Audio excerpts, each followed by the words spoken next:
Now I'm going to hit record and then I've got a presentation for you and then we'll have some question and answer time at the end and I'll tell you a little bit more about phone banks later this week. So I am going to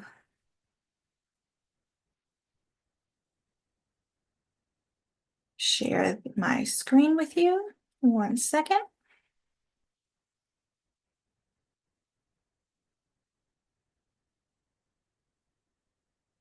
Okay. And then Lane, can you just tell me everyone can see the screen and you can hear me? Yeah, it looks great. Thanks, Katie. Great, thank you. Perfect. So we are here to talk about the Delta Tunnel trailer bills, the 2025 version, because this is not our first rodeo. So thank you for being here. So the Bay Delta, I'm sure most of you know a good bit about the Bay Delta and the tunnels, but just in case, a quick overview for anyone who is joining us for the first time. The Bay Delta is located at the convergence of the San Joaquin and Sacramento River systems. The region is located about 60 miles east of San Francisco, with Stockton located directly east of the bay. It's the largest natural estuary on the west coast of both North and South America. The region is home to 4 million people and is about 1,100 square miles in total. Because it's located at the convergence of two rivers, the delta serves as a key migration area for many fish and wildlife species. All Central Valley anadromous fish species migrate through the delta, while other fish species, including the native delta smelt, which is pictured here, and longfin smelt, Sacramento splittail, are year-long delta residents. The region is also a key area for birds migrating along the Pacific Flyway, such as these sandhill cranes. The Delta smell has not been found in the region since 2017, unless it's been introduced by scientists, and it is possible at this point that they are extinct. Recognized as an indicator species for the Sacramento-San Joaquin Bay Delta estuary, the delta smelt are understood to be representative of the broader ecosystem's health. That's why we talk about the delta smelt so much. That's why Trump is always making fun of the poor smelt. It's because the smelt being effectively extinct emphasizes how close the delta ecosystem is to complete collapse. The Delta Conveyance Project, or Delta Tunnel, will facilitate further diversions from Northern California rivers that lead to the Delta, which is already happening as part of the State Water Project. The tunnel would connect to an intake further north, allowing for more freshwater capture. If we had to boil the whole problem down to just one sentence, it is this. These diversions will reduce Bay Delta freshwater flows and degrade water quality for Delta communities and ecosystems in the process. After nearly 20 years and $700 million, the project is only 10% designed with major gaps in faulty analysis. Freshwater flows are critical in flushing out pollutants and preventing the proliferation of harmful algal blooms or HABs. HABs produce both air and water toxins and are dangerous to humans and wildlife. These blooms are caused by discharge from industry, municipal water systems, and agriculture mixing with warm, still water. Additionally, more pollutants and HABs will increase the contamination in fish populations that are a regular source of food for many Delta residents. Freshwater flows also mitigate against saltwater intrusion. That intrusion can cause increased salinity in delta waters, impacting water supplies for communities. The flows are also colder and help regulate temperature for fish and wildlife while also producing more volume of water for migrating fish. The larger volume of cold, fresh water is also needed for tributaries, which are crucial to young fish and wildlife populations before they are strong enough to swim through bigger channels out to the ocean. The California Air Resources Board designated Stockton as one of the areas most impacted by air pollution.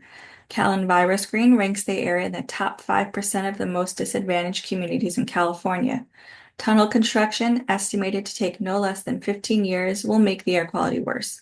Emissions from hundreds of trucks, barges, and freight trains moving materials to and from construction sites will emit more dust and increase traffic near major Delta highways, including I-5, Highway 4, and Highway 99. A recent poll propositioned by Restore the Delta and conducted by Goodwin Simon found that a significant majority of voters, a total of 62%, favor investing in local water infrastructure over the Delta Tunnel project at 24%. This is important because polling completed in 2024 by tunnel proponents in SoCal described the tunnel as infrastructure without making a distinction between the tunnel and local water infrastructure projects and have been using that poll to further promote the tunnel, but the tunnel is very different from local water infrastructure projects. After hearing arguments for and against the tunnel, 58% of voters oppose the tunnel, 24 points higher than the 34% who favor building it. So the tunnel was already a terrible project concept, but now Governor Newsom is trying to fast track it before he leaves office with the trailer bills. Newsom has tried to do this before in 2023 with CEQA budget trailer bills, which he failed, but this time he's doubled down. Trailer bills are the governor's tactic to circumvent legislative review and pass his own agenda with as little opportunity for constituent impact as possible. The governor releases these bills just 1 month before they're due, with only one subcommittee reviewing the bills before the full floor vote. As such, there's very little time for concerned citizens to discuss the pros and cons of the bill with their legislators. And as such, this allows for the governor to easily implement sweeping regulatory changes that go against the public will. So the specifics. The statutory changes in the trailer bills would include making it easier for the Department of Water Resources, or DWR, to enact eminent domain, requiring rather than allowing the State Water Board to cancel protests against water rights permits applications or change petitions when the party protesting fails to follow certain requirements. This presumably would reduce the number of protests. They include making some changes to requirements around how DWR, or Department of Water Resources, must repay other state agencies that do work on the state water project, explicitly including the tunnel as part of the state water project. So this would allow DWR to pay for the project in the same way that is paid for other state water project facilities, that is by issuing revenue bonds, which would then be required to be repaid by contracting state water project water agencies. This responds to a court ruling that DWR exceeded its authority in seeking to issue revenue bonds for a broader Delta program, which the court ruled was more than modification of the state water project. I know that's a lot of technical terms and jargon, but an example of why this could be bad is that the State Water Project first got its bonds in the 70s. And, it's been more than 50 years since that happened, and they're still collecting revenue for this initial State Water Project bond because folks said, well, hey, operations and maintenance, we've got to do repairs, we have to do all of these other things. So if the tunnel is now wrapped into this, then they could find reasons forever, really, to continue paying for tunnel-related operations through the state water project property tax, long after that bond is repaid, and just say, well, it's part of operations and maintenance, and we could be paying for this thing for a very long time if that pans out. Another thing included in the trailer bills is exempting DWR's water rights permits for the state water project from construction and beneficial use timelines and preventing revocation of these permits, which would essentially make the permits permanent. It includes implementing certain rules to streamline legal challenges to agency actions related to the tunnel, including preventing the court from stopping construction, imposing timelines for both filing and resolving challenges, and limiting what information can be reviewed by the court to DWR certified administrative record. And it will allow DWR to advance funding to utilities for electrical work associated with the State Water Project and with the Central Valley Project, which is the federal version of this water system. So I wanted to highlight that the Legislative Analyst's Office, they put out a rare statement that was critical of the trailer bills, and it brought up a lot of good points. So I will share it in the chat when we're done with the presentation if you'd like to look into it yourselves and see some more details. They said that in effect, approving this proposal would signal the legislature's support for the tunnel, which is something the legislature might not be prepared to do because it would remove many of the obstacles to move forward on the project. Some aspects of the proposal could result in unintended consequences. Understanding the impact of each individual change, how they interact, and the range of possible outcomes will be important. The LAO recommends to defer action on this proposal, and that reflects the view that the legislature should have sufficient time to fully consider both the broader project and the proposal's specific provisions. This is especially true given that this proposal is not directly related to passing or implementing the state budget. So the budget would be just fine without any of these tunnel-related trailer bills. There are also a lot of specifications about the Bay Delta plan in these trailer bills. Per state and federal law, the State Water Board, together with its 9 regional water quality control boards, develop water quality control plans to regulate and protect water quality in the state's major water basins, including the Bay Delta watershed. The Bay Delta Plan update is long overdue. The last meaningful and comprehensive update of the Bay Delta Plan occurred in 1995, despite acknowledgments by the State Water Board that the current plan is not adequately protecting beneficial uses and the fact that native fish populations have dropped precipitously. The State Water Board began the process to amend the plan more than 15 years ago in 2009. Although the State Water Board adopted amendments concerning one portion of the Bay Delta watershed, which is the lower San Joaquin River and the southern Delta salinity standards in 2018, those new requirements have not yet been implemented. As the Water Board deliberates these regulatory updates, the board also is considering a voluntary agreement proposed by state and federal agencies and water agencies whose particular exports and diversions represent most of the water use in the watershed. The 8-year VA program would provide an alternative compliance pathway for participants in lieu of having to meet State Water Board regulatory and in-stream flow standards. It is designed to increase flows to recover and protect salmon and other native fish while also restoring habitat and providing funding for water purchases. If approved by the State Water Board, a water agency participating in the VA program would be allowed to divert more water than it otherwise would under the regulatory pathway in exchange for completing or helping to fund habitat restoration projects. We at Sierra Club have said many times that habitat restoration is not a fair consolation prize for sufficient freshwater flows. VA program implementation is estimated to have direct costs totaling $2.9 billion. These costs would be shared across the state and federal governments and water agencies. The draft update to the Bay Delta Plan that the State Water Board currently is considering incorporates a VA pathway for the VA parties and an unimpaired flow pathway as well. So the tunnel is incredibly expensive. The project is estimated to cost $20.1 billion, but that was measured in 2020 dollars. And the dollar has had an average inflation rate of over 4% since the year 2020, and construction inflation has been closer to 9%. Construction costs are also very likely to increase for a project of this size, especially with Trump's tariffs. It's critically important to consider impacts at the Metropolitan Water District, or MET, the water wholesalers for most of Southern California who serve 19 million people. MET will have 47.13% of the cost share, which will be passed on to ratepayers and through property taxes, affecting owners and renters alike.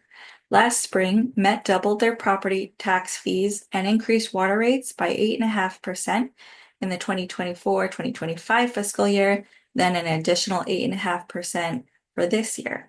A vote last December, so same year, to fund the tunnel's permitting and planning through 2027 led to another increase of 6% that year in 2027 and 3% this year.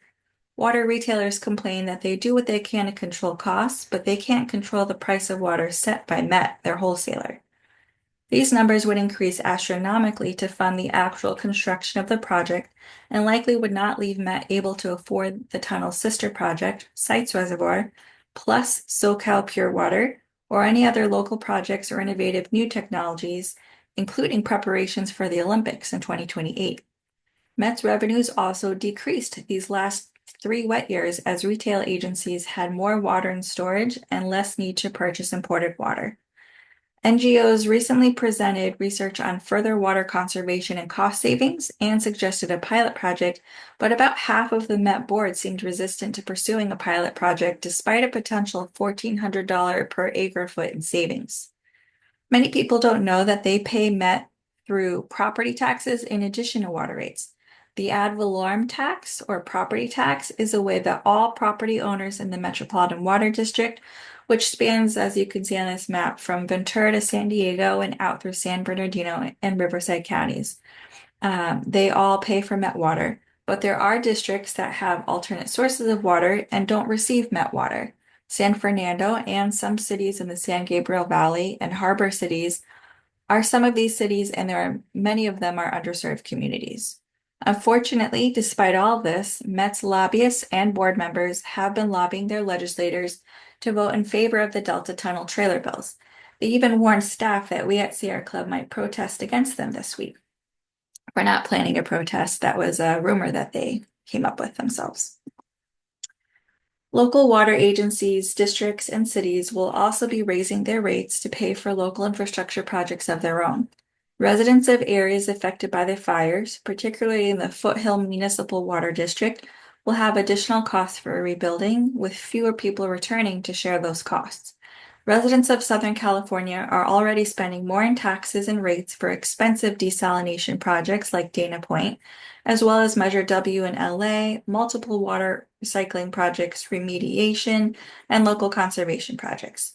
While many of these projects are necessary, the total cost for all of them add up, and the tunnel and its sister project sites contribute to inaffordability in Southern California. SoCal residents have come a long way in conservation, especially in residential settings. But have been dismayed that the ag sector has not progressed as much.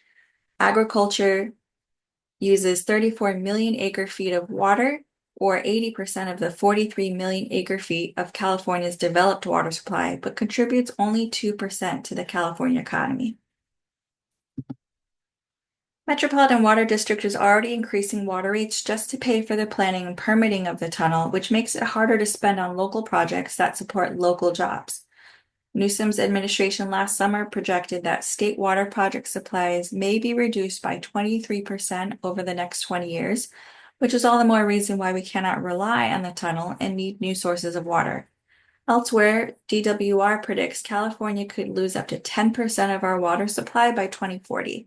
We support the SoCal Pure Water Project and would like to see investments in more local water recycling, which would be a new source of water, as well as more stormwater capture, groundwater recharge, infrastructure repair, seismic and fireproofing upgrades, conservation, and efficiency projects. Tunnel proponents have long said that environmentalists want to do nothing, but that has never been the case. We have called for levee improvements in the Delta for years, like investments in the Freshwater Pathways program, which the state water contractors have agreed is necessary. Ian James, a reporter for the LA Times, wrote recently about the new UCLA study that found California isn't recycling enough wastewater at only 22% compared to 85% in Nevada and 52% in Arizona.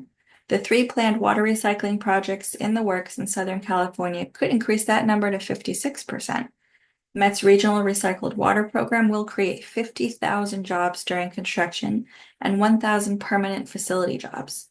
We fully support the Freshwater Pathway Project, which will solve challenges around flooding, sea level rise, and seismic activity, according to Metropolitan's engineers. So what's next? As you are aware, the trailer bills need to be removed from the budget as soon as possible. The governor's budget package is expected to go to a vote this Sunday, June 15th, on Father's Day, no less. We need to call any legislator who has not signed on to our letter with the Delta Caucus, and I will show you that list on the next slide. If things change before Sunday, we will let you know. We will put out a press release next Monday on the outcome either way. The final vote to fund construction of Sites Reservoir is in March 2026, so we will be gearing up for that fight later this year, but right now, all eyes on the trailer bills. The final vote to fund the Delta Tunnel is scheduled for 2027, but it's very likely that Governor Newsom will push it to 2026 when he is still in office to claim it as a legacy project. This is particularly unfortunate because there will be a very new general manager at the helm of Met at that time that might not be able to stand up to him. Stopping the trailer bills and the ability to fast track this project would help in that endeavor. We will be pushing state water contractors to vote no as well. You can join us for a virtual phone bank for the trailer bills on Wednesday, June 11th at 12 p.m. or Thursday, June 12th at 6 p.m. We will provide phone numbers and scripts, but you will be calling from your own phone. If you have not signed up yet, I will send a link to the phone banks to everyone who signed up for this webinar, and I'll put those links in the chat.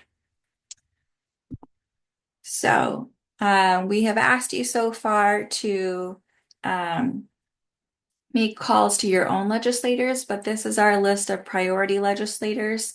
I want to give a shout out to Wes Twang, who already called through all of the greater Los Angeles area legislators.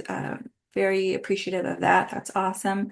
So you can take a screenshot of this if you like, take a photo, but I will email this list to everyone who is attending, and we will be calling this list at the phone banks. So thank you for joining the webinar. I'm going to take questions now along with my colleague Molly, who is our lobbyist in Sacramento, and Lane, who is our other NorCal organizer. And now I'm going to put in the chat a link to the trailer bills if you want to see the language for yourself, a link to the Legislative Analyst Office report, and then a link to each phone bank. So I will stop sharing and I will do that. Great. Okay, so I'm going to take a look at the chat and see if we have any questions. Sydney, I see you have your hand raised.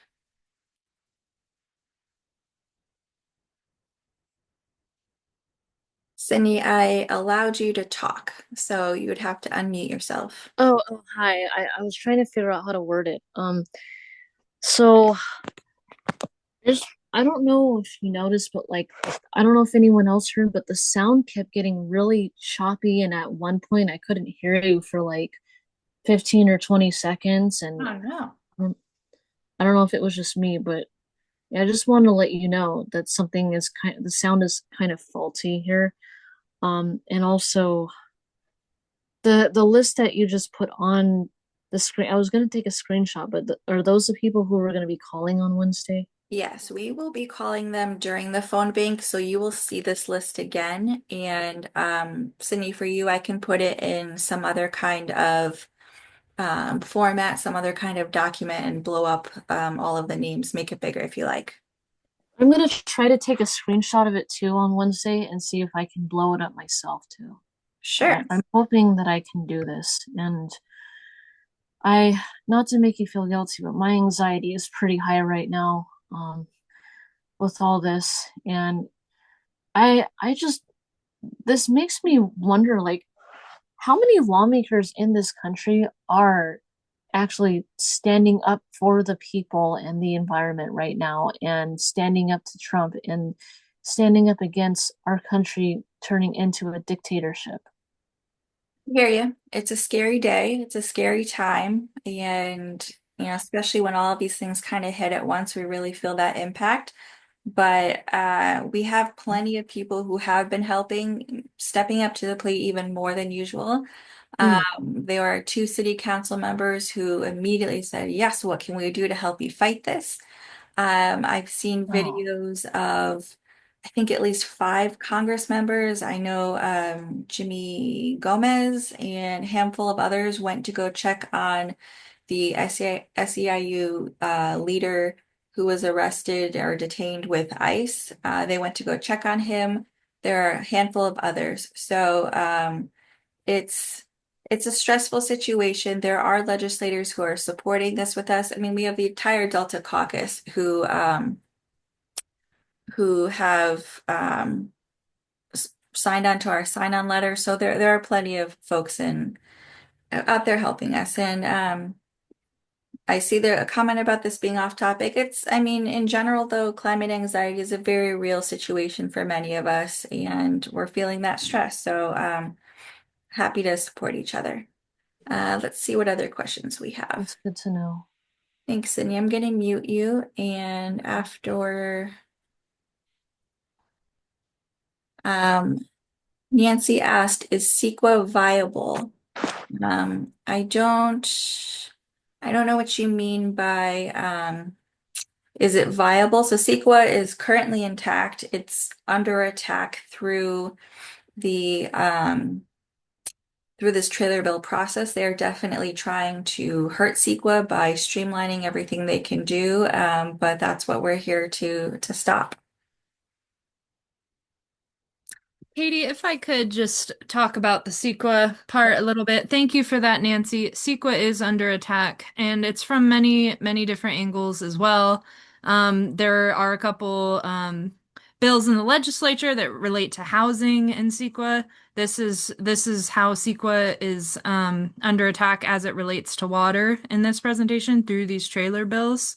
So we're really seeing those attacks. In the terms of judicial streamlining and permit streamlining for this project, right? Both of those processes are very important for public participation as well as transparency and engagement. And these trailer bills would just completely subvert those processes for both the Delta Tunnel and the Bay Delta plan as well. Thanks, Molly. I put a few links in the chat, didn't realize they weren't going to everyone. So I just put in the chat for everyone um the language to the trailer bills if you want to see that. And this is the Legislative Analyst's Office report. And then I had the June 11th phone bank, and I'm going to include the June 12th phone bank as well in a moment. Question from Jean or Jean, I'm not sure how to pronounce that. Can the state make a law to reduce water to almonds in the South Valley due to tariffs, much reducing the Asian demand for California almonds? The South Valley growers do not, to my knowledge, have water rights for trees, only for almond crops. Um, I suppose they can make a law about anything. I haven't seen anything like that, or heard about that recently. I don't know that there's the political will, to do that. Um, I don't know, Molly, have you heard of anything like that? Yes, Katie, going off what you said, yes, technically state lawmakers could make a law about that. Would they? That's a different question, right? When we're talking about almond growers in the Central Valley, we're talking about agricultural corporations worth millions, if not billions of dollars. They are unfortunately the same people who are in Governor Newsom's pockets, funding his anti-recall campaigns and giving these legislators money. So when you ask that question, could it happen? Yes, it could, but would it? Likely not, unfortunately, because almonds are a huge waste of water, a huge use of water in the state. Thanks, Molly. Someone asked, what are the numbers for well, I lost it. The numbers for the trailer bills. So I put the language of the trailer bills in there. There are a bunch of numbers, and I'm going to throw that in the chat now, but a whole bunch of government codes and sections. Throwing that in there. And I lost sound for about 30 seconds. Well, that's terrible. I'm sorry to hear that. If anyone happens to remember what I was talking about when I lost sound, I'm happy to fill you in. But I think the big things to know are the folks that we want to call, and you will be provided a script at the phone bank, and there are talking points in the webpage that you signed up on to be here. And that's the big thing that we've got until Sunday, most likely, to kill these trailer bills. So calling legislators this week is the most important thing we can do right now. What is the stance of the Delta Protection Commission? Do they play a role here to lobby or advise legislators? I don't know much about the Delta Protection Commission's role in this. Do you, Molly? No, Delta Protection Coalition. Um, Commission. the Delta Protection Commission. Mhm. Yeah. I mean, I suppose anyone could advise legislators. I mean, the LAO, they're a nonpartisan bureaucratic office and they put their 2 cents in. There are city council members in LA who have said something, Metropolitan Water Board. has shared their feelings. So I'm not exactly sure what their rules are, but I suppose anyone could um, give some advice. And legislators have told us that they would definitely want to hear from anyone and everyone they could hear from, and that they appreciate anyone who is willing to call in and tell the legislator. So other local government agencies as well, they're definitely happy to hear from as many perspectives as possible. Question, how do we prevent saltwater intrusion in the delta with or without sea rise? Well, one big way to prevent saltwater intrusion is to have freshwater flows pushing it out, right? So that's, I mean, when I said that everything boils down to that one sentence of diverting the freshwater flows as being the main problem, when you have those freshwater flows diverted for municipal and ag purposes, having what we would want to have is that fresh water just naturally flushing the salt out. But when it's taken away, then there's less water to do that.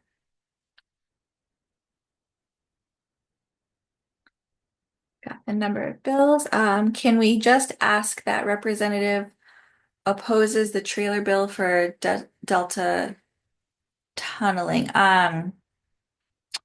I think if you're saying like, can you just call and say, hey, oppose this? Yes, absolutely. I know from the experience of many of us who have been calling in, they're happy to hear all of our talking points and all of our thoughts and opinions. But if you can just say support or oppose, that's really what they want to know. So if you can just tell them, hey, I'm calling to tell you to oppose the Delta Tunnel trailer bills, that's really all you need to say, just that one sentence. And I have that at the top of the talking points.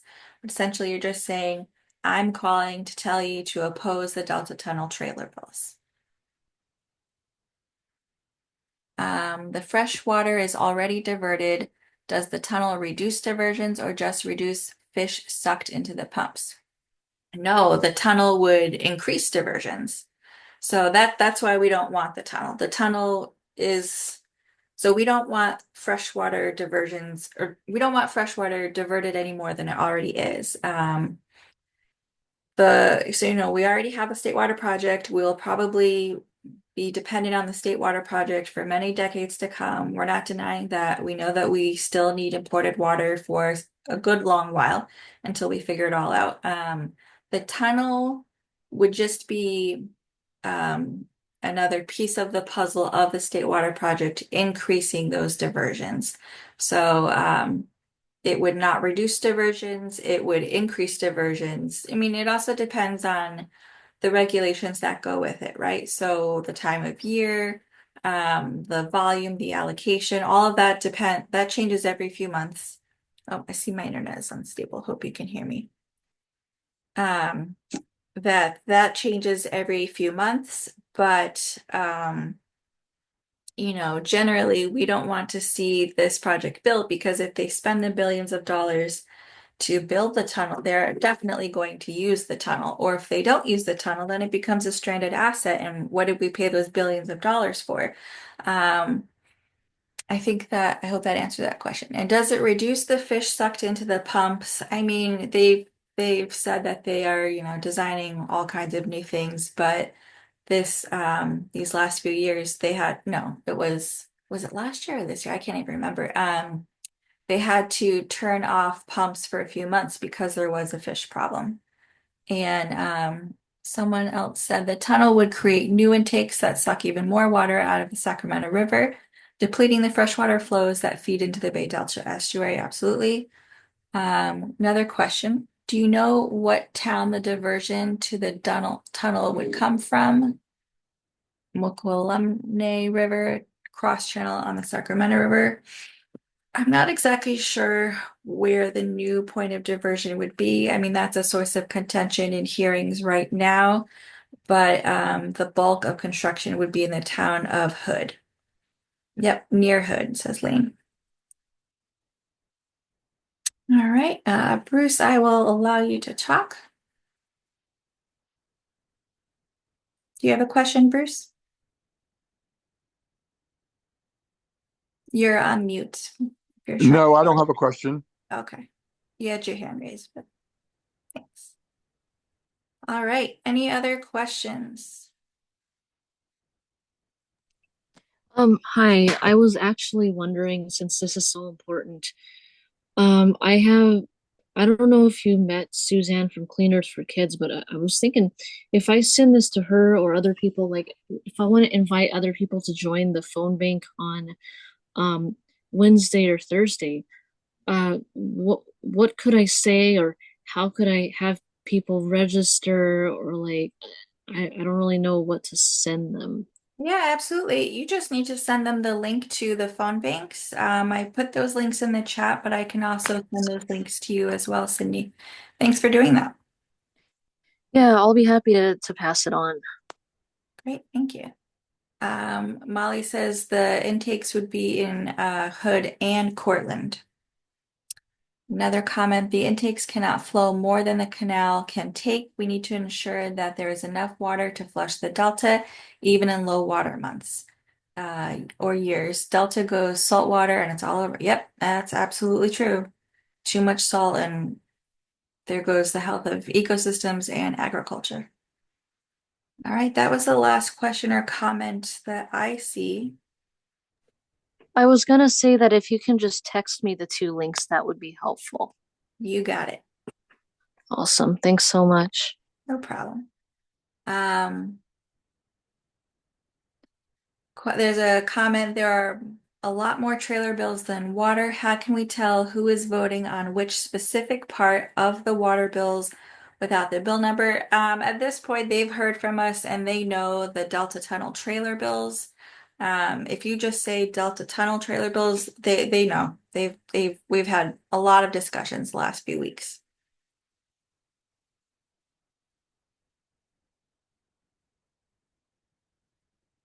And if that's it, So are you saying that there's specific trailer bills that we're trying to stop? I thought it was all of them.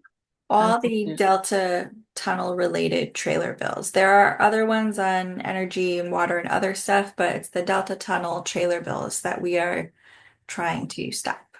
What about the one where you said that the government or contractors could basically demand that you move out and they could tear down your property without your consent? Eminent domain, yeah, eminent domain is a part of these Delta tunnel trailer bills. So Okay. that's what we're trying to stop. Okay.